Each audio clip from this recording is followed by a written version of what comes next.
Test, test. All right, everybody. Well, our next guest, we're going to sit down and talk with. We have two guests, Paul Drury, and he brought a friend. He's my special friend, Tony. Tony, sorry.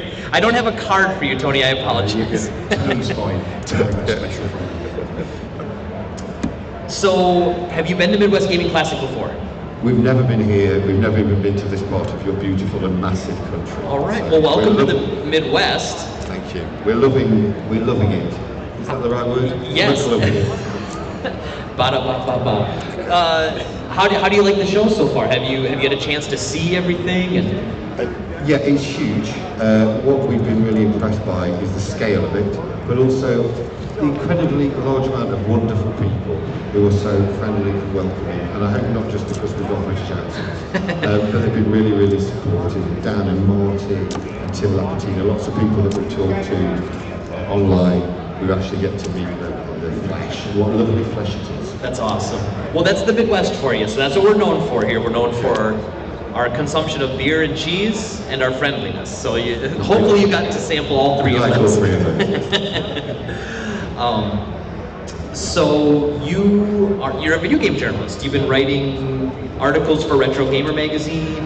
Yeah, you've done your research. Yes. I'll do this and then Tony can talk about the podcast. But yeah, for over 20 years I've written for Retro Gamer magazine. I started in issue 5 and now it's on issue 285. So we've been going a long time. What do you think about that format? Is that like the idea that there's still a physical magazine? Is there? It's surprising considering how many other print media have gone out of a publication. I think it's partly because we're writing about old games and people often associate them when they read about them pre-internet, when they read about them in magazines. So I think people want to buy it to have that tactile connection, and it reminds them of when they bought magazines and excitedly opened the pages to see what new game was out. So I think we tap into that. I think as well with Retro Gamer magazine, it kind of plays into that whole collector community, that connector mindset, doesn't it? So I wouldn't mind betting there's a whole lot of subscribers to Retro Gamer who just can't stop because they go, well, I can't stop, I've got to keep going. So if you keep printing it, I'm going to keep buying it because it looks great on my shelf. It's like with their retro pushes now, is what we It's true. Yeah, totally. Yeah. If you haven't noticed, us game collectors we're nuts, for lack of a better term. We're preying on the vulnerable. These are your words. Yeah, okay, right. So I met Paul 20 years ago. Paul wanted to write about Missile Command, which is my game, and so he contacted me, and that was kind of how we first met, and we've been friends since. And what's been nice is it sort of developed into another project which we do, which is a podcast called the Tech Downey Experience. Love it. And so we interview some of the leading lights of the golden age of classic arcade gaming. So not just the guys who wrote some of these games, so Ed Logg who wrote Asteroids, we've had here him on, so it's actually a big name. But we also interviewed, for example, a guy who works for Electrohome, who produced the CRT monitors that were sold. So he was like the sales rep at Electrohome, and he sold colour CRT monitors to Atari. And quite a lot of people have come to us and said, actually, that's one of the most interesting podcasts you've done. Was that really? Because we were thinking, do we want to talk to the sales guy who sold it? But actually, he had a really interesting story. It was a fascinating. Electrohome nearly went bust, so they made television sets for home use, and then Japanese companies came in and undercut them, and they needed a new market. Otherwise, they were going to go under, literally. And he was like, well, there's this arcade thing. So he made some phone calls, sat in front of Atari, sold them the idea. So yeah, so we try to kind of bring some of these stories alive and create a body of work that's going to inspire. I love seeing behind the curtain. The peek behind. I recently read a book called Itchy Tasty, and it was the book about the origins of the Resident Evil games. And it wasn't just talking, hey, this game came out when. This was the team behind it, the people behind it. And I think there's really interesting stories there. I think what you find is that with any game, whether it's an arcade game like we cover or any old game, is that we get the game that someone delivered. But I once talked to a guy and he said, yeah, you got 100% of what we gave you, and that was only 50% of what we wanted to give you. And then you hear about all the what-ifs and all these things. These particular arcade machines, they would just arrive like they were lowered down from the gods, and they just arrived there. Oh, This is Defender. Now we've had Eugene Jarvis on the show, so Defender seems to arrive perfectly formed, and it's brilliant. You talk to Eugene Jarvis, that game took 9 months, and he said for 8 months it was awful. Yeah. Right? He said we didn't cancel, we tried to do a space uniform, it didn't work. He said I packed up my all the stuff on my desk to leave. The point is there's stories behind every single game, what could have been, what they hoped to do, the fortuitous things, the bad luck. And hopefully reflect some of those stories. Because like you say, everyone likes an origin story. Everybody does. And I was speaking with someone earlier, and we talked about how my opinion is that any game that comes out and is finished is a miracle. You know, people often look at the product and they're so critical of the product, they forget the work that goes behind it. And games are such a unique industry because it's passion and incredible challenge. It's not, you know, it's not artistic like a painting where it was one person poured some emotion onto something and it's, you know, you could, you know, it is an art form in its own right, but it's a technical creation, and so it has to be monetized to be created, and so it's a weird sort of. Yeah, you know, and I think running through that is the way the technology has progressed, and I think it's easy to lose sight when you're playing something like Grand Theft Auto 5. These incredibly immersive, deep worlds that, you know, a team of 1,000 people have built. That actually, way back when, you know, Ed Log at Atari was sat in front of the screen on the keyboard, and it was just him, and he did the graphics and the sound and the gameplay, and it was his responsibility to make that game. It was like a one-man team, you know, and 40 short years ago, all this stuff was happening. Yeah. And like here we are. Like, if you'd have showed us Grand Theft Auto when we were teenagers playing Space, Wouldn't believe it. It was a witch, right? It's science. What is this? Well, I remember the first 3D game I played was Twisted Metal 1 on the PlayStation 1, and I remember seeing it and just my mind was blown at the unbelievably realistic graphics. And I saw someone playing it next door yesterday, and I went, You see all the faults, don't you? Yeah. that's the best game I'd ever seen in my life. But at the time, it was just, technology was changing so fast. I mean, how was it changing in, you know, in the stories that you've heard? Were you hearing that in the arcades were changing that quickly in the 80s too? Like where the technology was increasing? I'd say one of the things is people often say, yeah, old arcade games are brilliant because it was all about the gameplay. It's all about the gameplay. Right, it was, but we've got to remember that everyone was always obsessed about graphics, was always obsessed about the next step, always obsessed of, oh wow, we can do it colour now, oh we can use vector graphics and all the different artistic forms. So we've always been obsessed how games look like. I would say that often the games that were made in the 70s and 80s amazingly stand up, possibly better than some of the PlayStation 1 games, maybe because they were sort of foundational. Like we've just, you know, we've been playing Robotron this morning. That game is 40 years old, 5 years old. And yeah, it's still absolutely thrilling, still absolutely engaging. And you like, they've kind of perfected that 2D stuff with that kind of era, and that's why we go back to it. Well, that's what do I want to say? Like with a lot of the people that were making the games then weren't artists. They were engineers, and they were technical people. And so that's why I think the gameplay was king, was because they were looking at a technical aspect of it. They weren't worried about making it look good, they were worried about making it feel good and play good. Yeah, I think one of the more interesting things, one of these, I can't remember who it was, but somebody made the point. Have you ever wondered why many of the black and white games were set in space? Well, it's, you know, funny because they didn't have the graphic power to fill in beautiful star fields and, you know, a bit of colour and stuff, because, you know, they were just black and white screens and with zero technology. So surprise, surprise, the vast majority of video games from the 70s and maybe, you know, arguably the 80s were set in space because of all that blank space that they didn't have the processing power to fill with graphics. So yeah, so they, like the imagination, and as you say, because there's no technology to play with, you can't make something look fantastic. I like that you had to. It had to be all about what did it play like. I like that the fact they were restricted by technical limitations can sometimes make you go, oh well, we're going to have to think outside the box. I know we talked to Al Alcorn, and he talked about possibly the first arcade maze game called Gotcha, and he said that happens because they were testing Pong chips.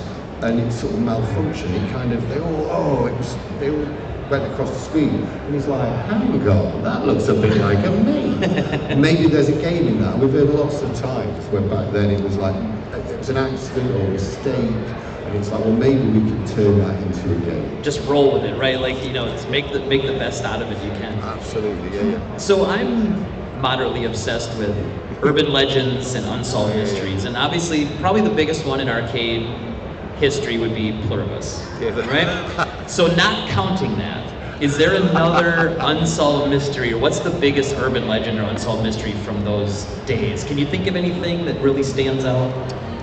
What's the battle zone? Oh, the Bradley Owen train?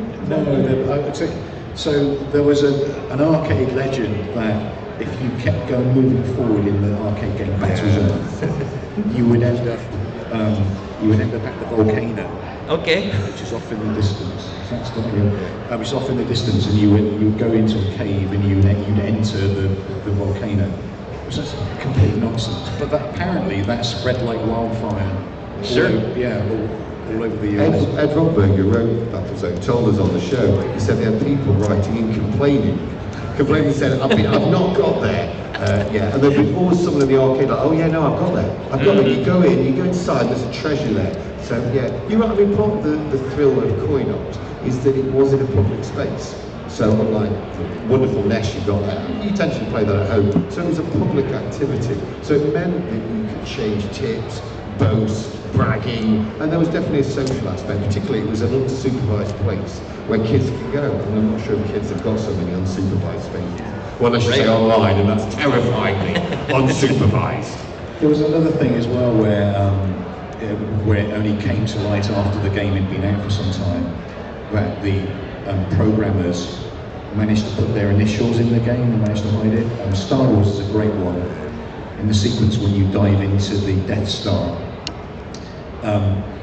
hidden on the Death Star as it zooms in are the initials of all of the guys who worked on the game, and that only came to light after the event, and apparently they got into some trouble for sneaking in their initials, because like, how would anyone know? You know, well, how those times have changed too, you know, and now developers are rock stars. I mean, you've got people like Hideo Kojima, and you've got these people that are superstars. Sure. When before, I remember on the NES days especially, someone would come in and say, oh, I love every game made by Konami. Like, if it's a Konami, you know, and so, well, there's a studio. Right. Like, yeah, internally Konami is, but you don't know who's working on it, you don't know what team did it, or who a publisher was versus a developer. I think as well, because it was a relatively small cottage industry, one of the things people like Atari and Midway were worried about was poaching. So if, you know, Eugene Jarvis stuck his head above the parapet and became well known, then Atari would pick up the phone and go, hey, what are you coming with for us? So there was a lot of like, no, we don't share your name, you don't put your name to the products, you know. Yeah. I mean, for the first 10 years at least of coin-ops, you couldn't really know who had made those games, even to the point that people would start at Atari. I'm talking to Bob Flanagan, we had him on the show, and he worked on Gauntlet and Paperboy. And when he arrived, you know, he didn't know who had written the games that he grew up with. So his chat said, hello, new colleague. He said, what's your name? My name's Ed. Oh, what have you done? I wrote Asteroids. You wrote Asteroids? You changed my life! So it's like, so it's great.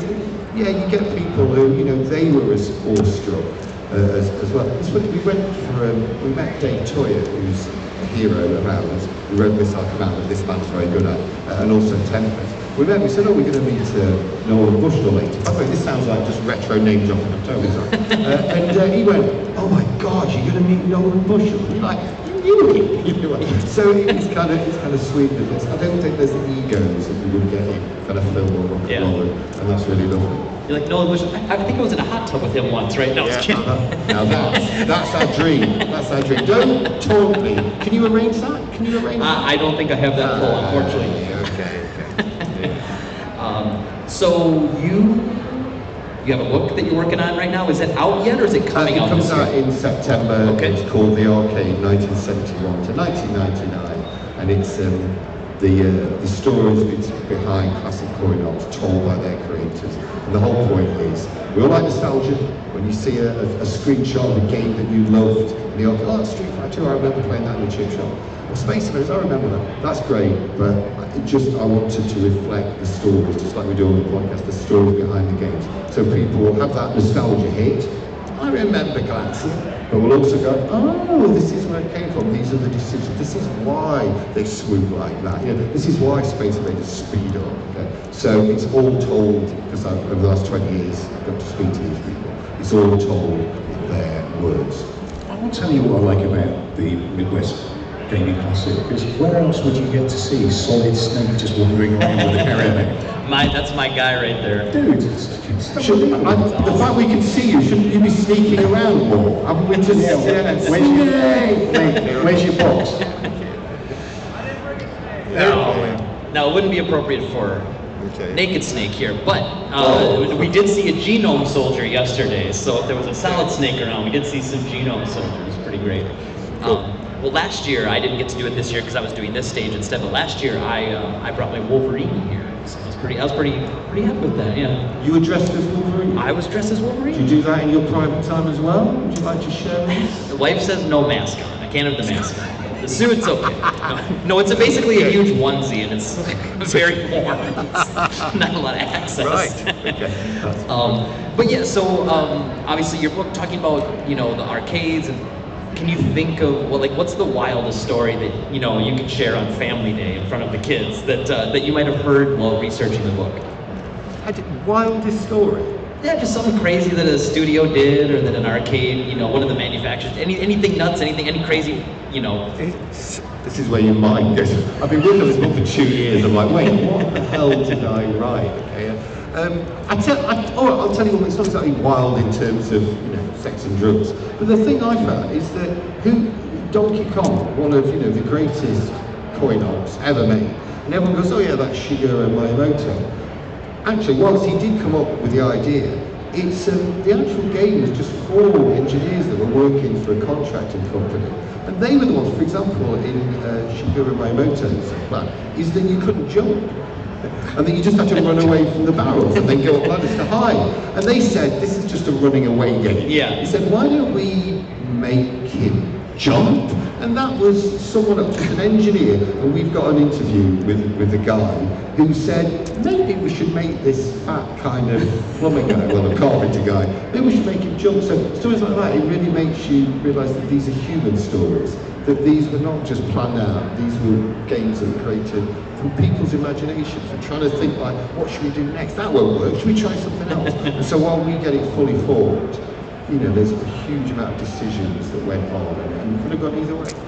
I love, one thing I caught in you said earlier was just that you were playing an arcade in the chip shop. And it reminded me when I was growing up and we went to the pizza parlor, and there was like arcades have always been a part of eateries. It seems, right? Like I don't know why, but that arcade experience. So I'm old enough where I could have been in the arcades with those games from the 80s, but there were none around us. So I didn't hit the arcades till the 90s, but it was magical. And so unfortunately, like my experience with the arcades was the 90s beat 'em ups and the fighting games, the Street Fighter 2s, Mortal Kombat, TMNT, Final Fight, stuff like that's where I cut my teeth in the arcade scene. I imagine you sometimes literally cut your teeth. Yeah. Did it ever spill out? Yes. From the... but I thought it was so funny because as different as all around the world can be, like something like that. We all went into the chip shop. I went to the pizza parlor, and we just played games while we were waiting for our food. It was great. Is there anything you guys want to plug, or how can we find you online? Where can we hear the podcast? Yeah, so our podcast is the Ted Dabney Experience, tdepodcast.net. I also run a blog, arcadeblogger.com, where you can read interesting history about the classic arcade gaming scene. And I've also written a book called Missile Commander, which is all about the arcade game Missile Command. That's available on my website also, or Amazon, one of your favourite bookstores. Absolutely. Can I understand Retro Gamer is available at all good museums or online. And please do look out for my book published by Big Mac Books in September. But can also say thank you for all the people involved in this wonderful show. We particularly talked to Dan. Is Dan coming on next? I would love to meet Dan. Dan is supposed to be here. I would We're love to looking meet for a Dan. Dan. Is there a Dan anywhere? That would be lovely. People like Marty Goldberg. We're looking for the most handsome devil at Midwest Gaming Class. Well, that should be easy. There's a lot of competition. Yeah, can I just add, one of my favourite bits was seeing a wonderful talk by Kate Willars with Alex, Nathan, and Nate. No, Alex, Ethan, and Nate, and Kate, all about 70s games. And it was absolutely brilliant. And it just made me laugh because none of them were born in the 70s. They were all far too young. And it was the most fascinating I've talked on that lost era. It's amazing. So much stuff here to enjoy. It's amazing watching the age difference here. You know, from 5-year-olds to 70-year-olds. And we're all here for the same thing. I love it. It's an amazing show. You're also here for charity, so huge, nice one for you doing such brilliant work, raising some money and all your team there. So. Yeah, thank you so much. And thank you guys for your time. I really appreciate it. Thank you so much. Thanks for talking. Thank you for having us. Everyone, give it up. Thank you very much. Appreciate it, guys. Thank you so much. Thank you. Cheers.